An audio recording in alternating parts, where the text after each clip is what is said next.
राम राम दोस्तों। आज मैं आपके लिए एक ऐसी कहानी लेकर आई हूँ जो बाहर से साधारण लग सकती है, लेकिन भीतर हमारे बोलने, सुनने और चुप रहने पर एक गहरा प्रश्न खड़ा कर सकती है। हम रोज बहुत कुछ बोलते हैं, लेकिन बहुत कम लोग यह समझ पाते हैं कि बोलना केवल शब्द कह देने से नहीं होता। हमारे शब्द हमारे विवेक, संस्कार और हमारे चरित्र का प्रतिबिंब होते हैं। अक्सर हम यह मान लेते हैं कि जो ज़्यादा बोलता है वही ज़्यादा जानता है, और जो चुप रहता है वह शायद कुछ नहीं जानता। लेकिन सच इससे बिल्कुल अलग है। यह कथा हमें यह सिखाती है कि हर बोलने वाला एक सा नहीं होता, हर सुनने वाला भी एक सा नहीं होता। वास्तव में मनुष्य का स्वरूप उसके शब्दों से पहचाना जाता है। यह कहानी जीवन के उस सत्य की ओर इशारा करती है जो हमें स्वयं से प्रश्न करने पर मजबूर कर देती है। इसे सुनते हुए आप शायद बार बार खुद से पूछें, आप किस श्रेणी में आते हो? उनमें जो सुनकर सोचते हैं, या उनमें जो सुनकर छोड़ देते हैं, या फिर उनमें जो बिना सोचे समझे बात को आगे बढ़ा देते हैं? इसी प्रश्न के साथ अब मैं आपको इस अद्भुत कहानी की ओर लेकर चलती हूँ।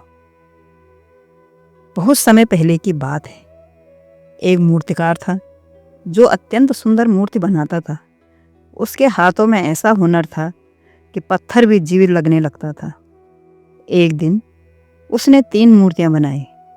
तीनों बिल्कुल एक जैसी थी, एक ही पत्थर से बनी, एक ही आकार की, एक ही रूप की। मूर्तियां इतनी सुंदर थी कि उससे नज़र हटाना मुश्किल था।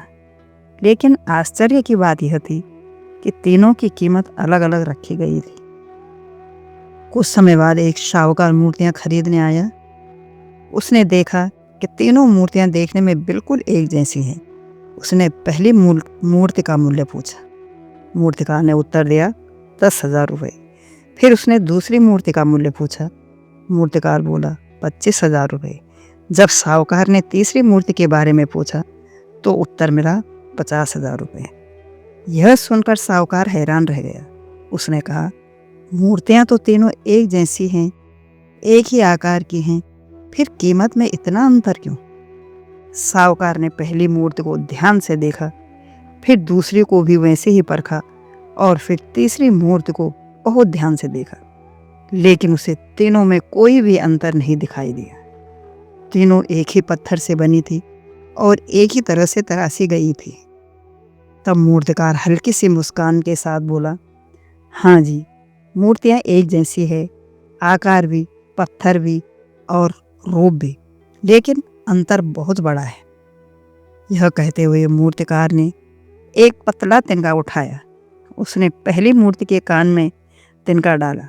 तिनका सीधा दूसरे कान से बाहर निकल आया। फिर उसने दूसरी मूर्ति के कान में वह तिनका डाला। इस बार तिनका मूर्ति के मुंह से बाहर निकल आया, और जब उसने तीसरी मूर्ति के कान में वह तिनका डाला तो वह तिनका सीधे उसके भीतर, उसके हृदय तक उतर गया। यह देखकर साहूकार और भी चकित हो गया। उसने मूर्तिकार से इसका अर्थ पूछा। मूर्तिकार ने शांत स्वर में कहा, ये तीनों मूर्तियां मनुष्य के स्वभाव का प्रतीक है। पहली मूर्ति उन लोगों का प्रतीक है जो अनावश्यक बातों को अपने भीतर नहीं रखते। वे न विवादों में पड़ते हैं, न अफवाहों में उलझते हैं, इसलिए समाज में उनका स्थान सम्मानजनक होता है। दूसरी मूर्ति उन लोगों का प्रतीक है जो बिना सोचे समझे सुनी हुई बातों को आगे बढ़ा देते हैं। वे शब्दों की जिम्मेदारी भी नहीं समझते, इसलिए समाज में उनका मूल्य सबसे कम होता है। और तीसरी मूर्ति उस व्यक्ति का प्रतीक है जो सुनी हुई बात पर पहले विचार करता है, फिर सत्य की जांच करता है और तभी बोलता है। ऐसे लोग समाज में स्थिरता देते हैं, इसलिए इनका मूल्य सबसे अधिक होता है। यह कहानी केवल दूसरों को समझाने के लिए नहीं है, बल्कि हमें स्वयं को आईना दिखाने के लिए है। हम अक्सर यह भूल जाते हैं कि शब्द केवल ध्वनि नहीं होते, वे ऊर्जा होते हैं, और कई बार विनाश का कारण भी बन जाते हैं।